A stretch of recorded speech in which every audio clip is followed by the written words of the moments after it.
आता डोळ्यांच्या सर्व आजारांवर अत्याधुनिक उपचार कणकवलीत, तेही अगदी माफक दरात। नॅप आय हॉस्पिटल मिरज संचलित विवेकानंद नेत्रालय आणि रेटिना सेंटर मध्ये आजपर्यंत 15,000च्या वर डोळ्यांची ऑपरेशन्स, विना टाका विना इंजेक्शन मोतीबिंदू शस्त्रक्रिया, डोळे तपासणी, चष्मा, तिरळेपणा आणि डोळ्यांच्या सर्व आजारांवर उपचार, डायबेटिक आणि उच्च रक्तदाब असलेल्या रुग्णांवरही डोळ्यांचे उपचार।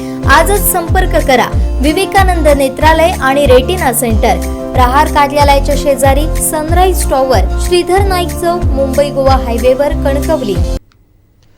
एकेकाळी एकमेकांचे कडवड विरोधक असणारे नारायण राणे व दीपक केसरकर एकत्र येतील असं साक्षात ब्रह्मदेवाला देखील वाटलं नसेल, पण राजकारणात कुणी कुणाचं कायमचं वैरी नसतं हे राणे केसरकरांनी दाखवून दिलंय। लोकसभेच्या पार्श्वभूमीवरती महायुतीतील कोकणचे 2 बलाढ्य नेते एकत्र आले। आज रविवारी तब्बल 15 वर्षांनी केंद्रीय मंत्री नारायण राणे यांनी केसरकर यांच्या कार्यालयाला भेट दिली। मंत्री दीपक केसरकर यांनी त्यांचं जंगी स्वागत केलं। पाहूयात।